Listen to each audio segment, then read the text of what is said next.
साबुदाणा खिचडी मोकळी मोकळी नाही बनत किंवा चिकट बनते. मग आजचा हा व्हिडिओ शेवटपर्यंत नक्की पहा, कारण आज मी तुम्हाला सांगणार आहे बटाट्याशिवाय आणि दूध वापरून अशी एक भन्नाट ट्रिक, ज्यामुळे साबुदाण्याची खिचडी एकदम मोकळी मोकळी मऊ आणि खायला पण खूप चविष्ट बनते. चला तर मग आषाढी एकादशीच्या निमित्ताने व्हिडिओला सुरुवात करूया. साबुदाणा खिचडी बनवण्यासाठी मी इथे घेत आहे 1 कप साबुदाणा. पहिले साबुदाण्याला 1-2 पाण्याने धुवून घ्यायचं आहे, म्हणजे याचा एक्स्ट्रा स्टार्च निघून जाईल. आता याच्यामध्ये साबुदाण्यापेक्षा अर्धा इंच जास्त पाणी घालून याला 4-5 घंट्यासाठी भिजत ठेवायचं आहे, किंवा तुम्ही याला ओव्हरनाईटसुद्धा भिजत घालू शकता. म्हणजे साबुदाणा छानपैकी भिजून आतपर्यंत सॉफ्ट व्हायला पाहिजे. साबुदाण्याला भिजून 5-6 घंटे झाले आहेत. तुम्ही पाहू शकता साबुदाणा एकदम सॉफ्ट झाला आहे. मस्तपैकी साबुदाणा इथं भिजला आहे. चला मग आता फोडणी घालूया. कढईमध्ये मी इथे 1.5 चमचा साजूक तूप घालत आहे. तुम्ही उपवासाला तेल खात असाल तर तेलसुद्धा घालू शकता. आता तूप गरम झालं की याच्यामध्ये घालायचं आहे 1 चमचा साबीत जिरा. हलका हलका जिरा तडकला की याच्यामध्ये 2 मिरच्या बारीक कट करून घालायच्या आहेत. 10-15 गोडनिंबाची पाने घालायची आहे आणि मस्तपैकी 2-3 मिनिट याला परतवून घ्यायचं आहे. आता याच्यामध्ये भिजलेला साबुदाणा घालायचा आहे आणि साबुदाण्याला आता असं मिक्स करून घ्यायचं आहे. साबुदाण्याला छानपैकी 2 मिनिटं परतवून घ्यायचं आहे. साबुदाणा खिचडी बनवण्यासाठी कढई थोडी जाड तळाची घ्या, कारण की साबुदाणा खूप लवकर खाली चिकटतो. आता साबुदाण्याला असं झाकून वाफवून घ्यायचं आहे. त्यामध्ये याला चेकसुद्धा करायचं आहे, हे खाली लागायला नको. फ्रेंड्स, हा व्हिडिओ तुम्ही कुठून पाहत आहे मला कमेंट करून नक्की सांगा. आणि आता याच्यामध्ये मी 2-3 चम्मच दूध घालत आहे.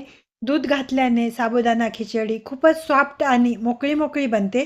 आणि आता दुधाला साबुदाण्यात मिक्स करून घ्यायचं आहे. कधी साबुदाणा भिजवायचा विसरले तर 1-2 घंटा गरम पाण्यात भिजवून दूध घालून जर तुम्ही खिचडी बनवली तर एकदम खिचडी मऊ बनते आणि मोकळी मोकळी बनते. इथं मी 2 मिनिट परतवून घेतला आहे. आता याला झाकून थोडं वाफवून घ्यायचं आहे.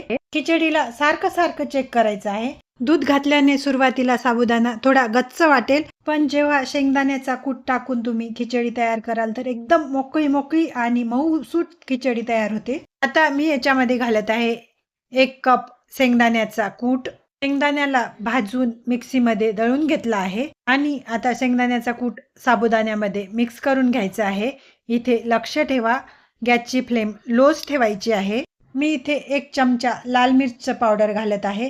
तुम्ही तुमच्या हिशोबाने याचं प्रमाण कमी जास्त करू शकता. आवडीनुसार सेंधा मीठ घालत आहे. 1 चम्मच जिरा पावडर घालायची आहे आणि आता सर्व जिन्नस छानपैकी मिक्स करून घ्यायचे आहे.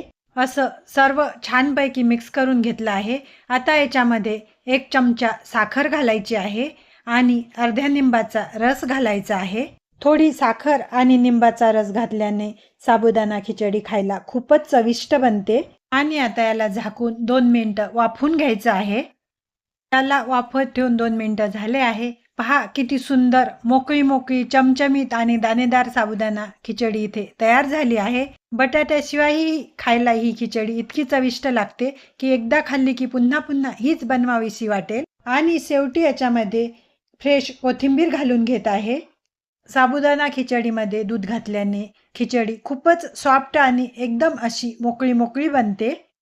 आषाढी एकादशीला ही ट्रिक वापरून तुम्ही साबुदाणा खिचडी नक्की करून पहा आणि मला कमेंट करून नक्की कळवा.